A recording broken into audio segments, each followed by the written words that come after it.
The wind howled like a mournful creature, tearing at the shingles and rattling the window panes of Sarah's small cottage. Outside, the world was a maelstrom of wind and rain, the fierce grip of Hurricane Eloise making landfall on their quiet stretch of coastline. Sarah, a kindergarten teacher known for her calm demeanor and warm heart, huddled by the radio, listening to the crackle of updates, her small town of Havenwood bracing for the worst. The storm was unlike any they had seen in generations, ripping through their lives with a ferocity that humbled even the most seasoned residents. When the winds finally began to subside, leaving behind a landscape of tangled trees, flooded streets, and splintered homes, the true extent of the devastation became clear. Havenwood was cut off, roads impassable, power lines down.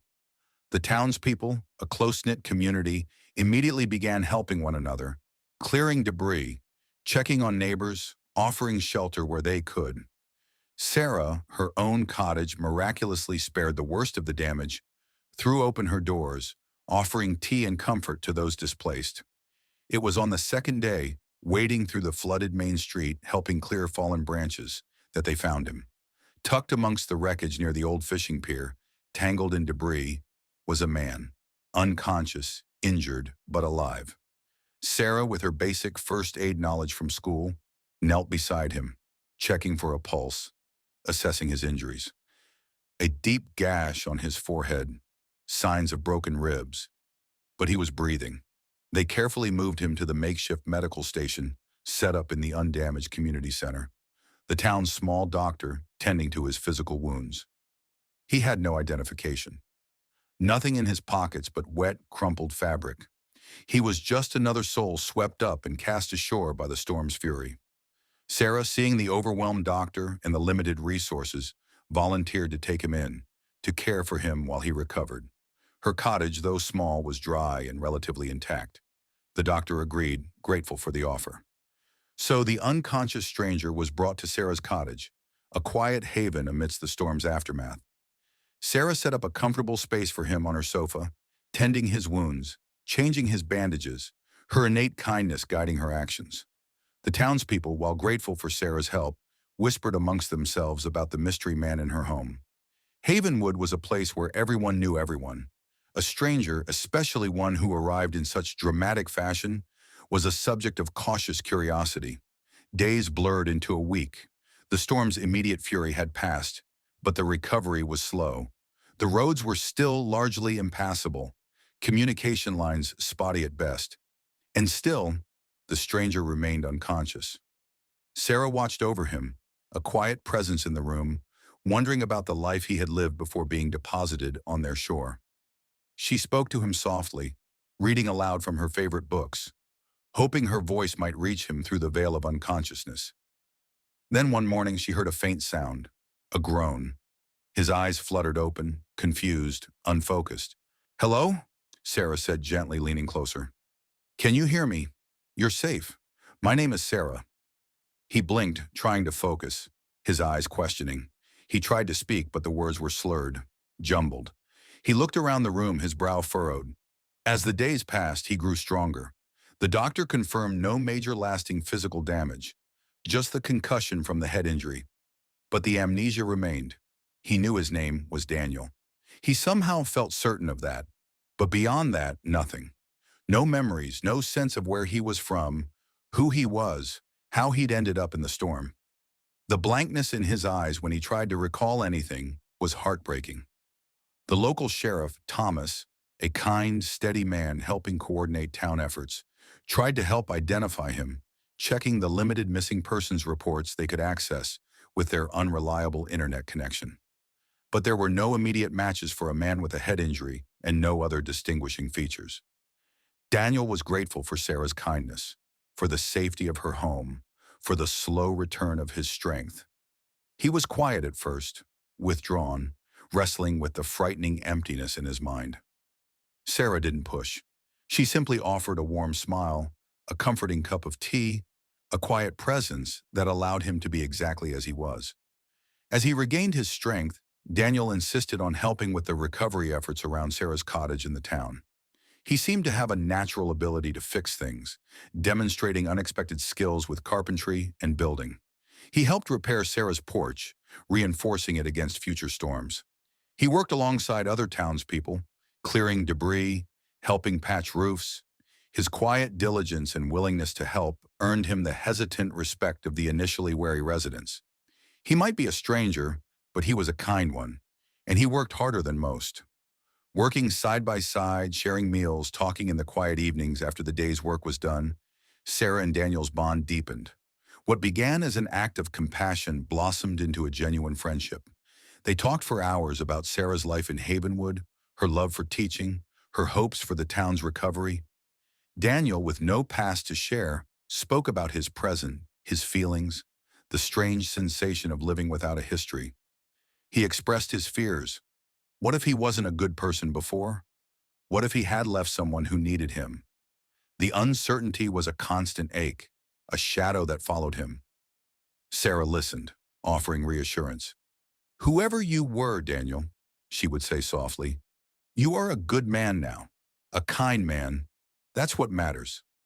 Her unwavering belief in him became an anchor in his uncertain world.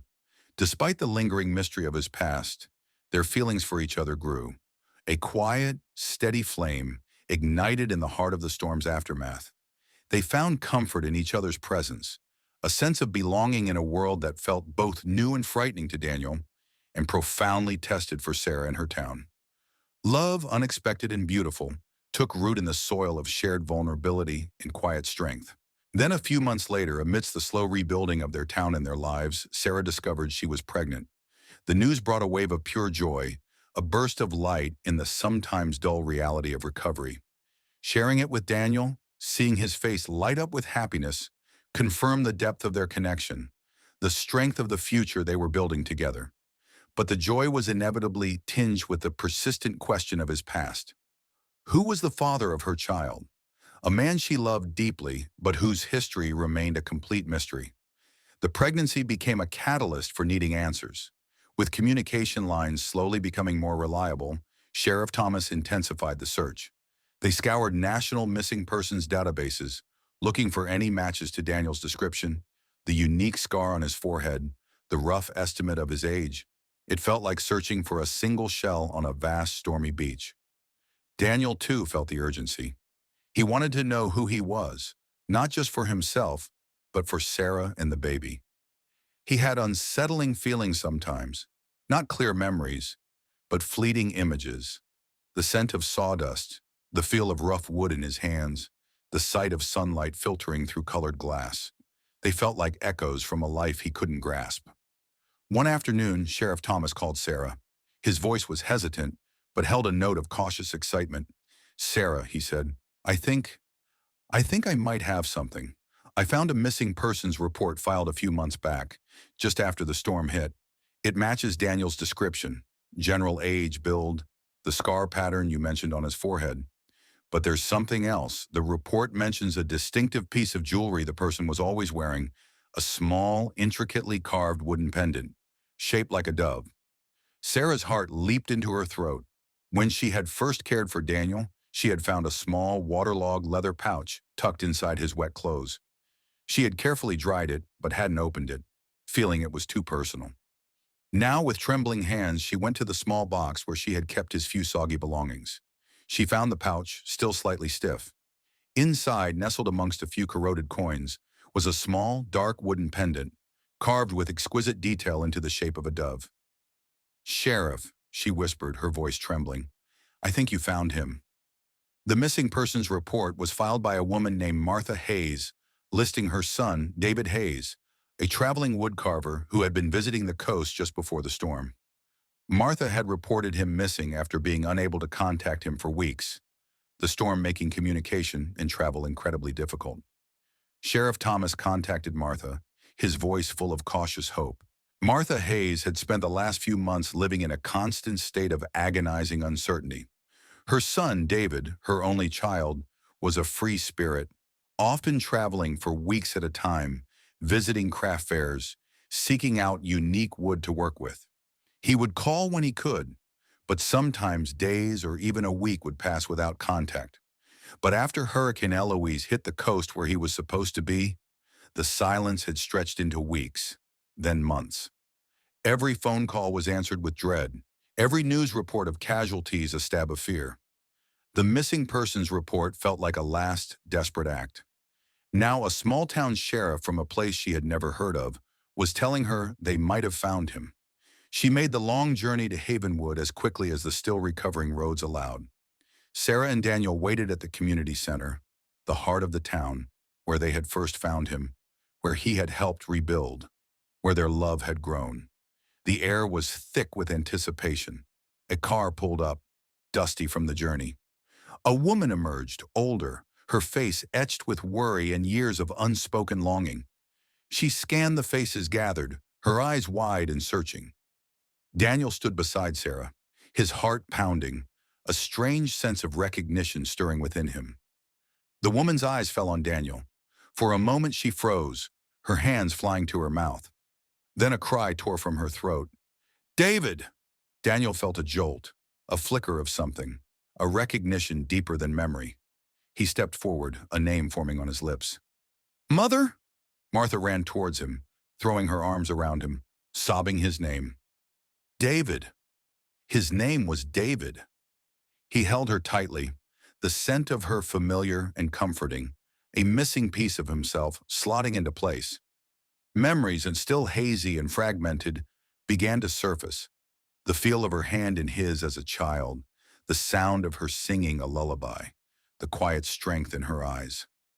Sarah watched the reunion, tears streaming down her face, a wave of relief and joy washing over her. David had a family. He wasn't lost and alone anymore. Later, sitting in Sarah's cottage, the wooden dove pendant passed from Martha to David, a tangible link to a past he couldn't fully recall. Martha explained David's life, the traveling, the wood carving, his passion for finding beauty in nature. He had been in Havenwood seeking unique driftwood for his art when the storm hit, planning to leave the next day. He had been meeting with a local contact, perhaps near the pier, when the surge took him. His materials, his phone, everything lost. Martha, her eyes filled with love as she looked at Sarah, immediately embraced her in the news of the baby. A grandchild, she wept, holding Sarah's hand. A new life, after everything. She had been searching for her lost son and found him, and in doing so, found a new daughter and a new family to cherish. David's memory never fully returned, the storm having left some blank spaces he might never fill. But it didn't matter anymore. He knew who he was. David, Martha's son, a woodcarver, and now Sarah's partner and a father-to-be. He had found his past, and in doing so, had secured his future. He stayed in Havenwood with Sarah, finding inspiration for his art in the weathered wood salvaged from the storm's wreckage. He helped rebuild the town, his skills invaluable, his presence a quiet reminder of the kindness that had saved him. When their baby was born, a healthy, strong boy, he brought a joy that filled the cottage, filling the spaces where lost memories might have been. Martha became a regular visitor, her loneliness eased by the presence of her son, her daughter-in-law, and her grandchild. The town of Havenwood, rebuilt stronger than before, embraced David and Sarah, their story a testament to the unexpected places where love and family can be found, even in the wake of devastating loss. David, the stranger found in the storm, had become a cornerstone of their community, his hands shaping not just wood, but a new life built on kindness, resilience, and the enduring power of love.